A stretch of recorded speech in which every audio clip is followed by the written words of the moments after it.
Hello, everybody. Welcome to day 3. Cannot believe it already, but it is Thursday, and we are going to continue talking about viruses today. But first, as always, let's talk about that super tricky riddle I gave you yesterday.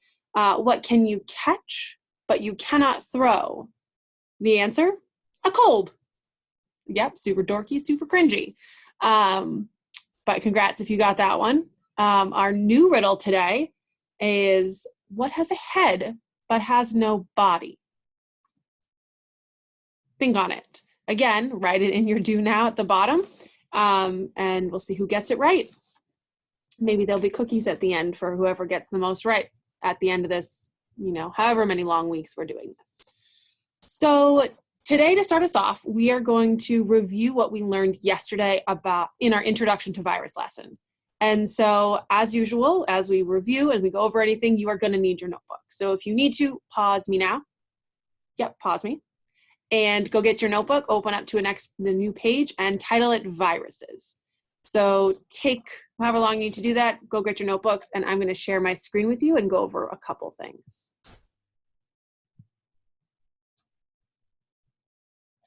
So these are the notes we need to take in our notebook. So yesterday we talked about viruses. Yesterday you wrote me a claim, evidence, and reasoning to tell me about, do you think viruses are alive or not? And so a couple things I want you to take down. We know that viruses are small infectious agents, and we know that viruses need living cells in order to replicate their genetic material. Viruses can either have DNA, they can have RNA, but in order for them to replicate, they need to have a living host. So they need a different type of cell, whether that be humans, animals, or even bacteria.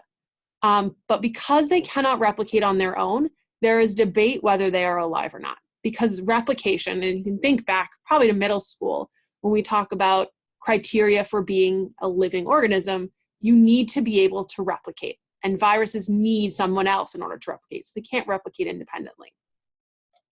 So make sure you copy these notes down. Looking further down, we have these two images. Viruses come in many different forms.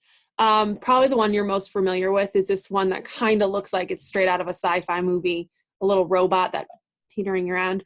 That's one version. This one, it's poorly drawn and I apologize, this one is actually the corona shape. And so when we talk about the coronavirus, it's this shape because it kind of looks like it has a crown all the way around it.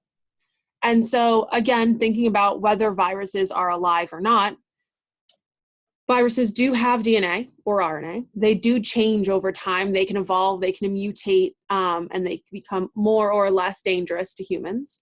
But they don't have growth or development. They do not obtain or use energy, and they don't respond to stimuli. And when I say stimuli, if you think of a human, if you flashed a light in my eyes, I would kind of wince away, and that's responding to a stimuli, and that stimuli would be the light. And again, this bottom one, I kind of put a check or an X. They can reproduce, but they need a living host to do that. So that's a summary of what we talked about yesterday. Again, pause me, take these notes down in your notebook. And so now, today, we are going to build on what we learned in general about viruses, and you are going to create a proposal. And so you are going to pick one virus to research. And so when you think about a person sneezing, there are many millions and millions of mini viruses in that one droplet of sneeze or spit or whatever comes out when you sneeze. But what kind of virus?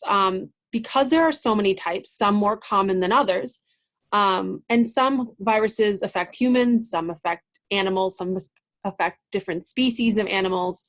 And so we are going to investigate that. And you are going to pick your virus to research. And so our guiding question today is, why do scientists need to continue doing this research on viruses? And so I'm going to share my screen with you again. If you go into our classroom, Thursday's folder, Virus Grant Proposal, you're going to complete the worksheet first. This is just a do now. Make sure you submit it within the first 20 minutes. That's how we're taking attendance. And you're also, in that worksheet, going to pick your virus to research. So these are all the instructions. Essentially what you're doing is you're going to pick the corona, Ebola, HPV, or influenza. You'll highlight the one you choose. And you are going to do some research on this. The questions you are answering, if you go back to the classroom, are in this other link that says Virus Grant Proposal Slideshow. When you click on that link, you're going to see this PowerPoint slideshow. It'll be specifically for you, and you are going to create a grant proposal for your virus of choice. So let's say I picked Ebola, because I know many people are probably going to pick Corona. When you pick Ebola, you are going to answer the questions in each slide. So what is your virus? Ebola. Describe it. What is there a picture? I'm going to provide resources for you in the folder. There are readings about each of those 4 different types of viruses. You are also more than welcome to do your own research on it. Please make sure it's from a reputable source, something that has a .gov or a .org. The World Wide Health Organization is a good resource.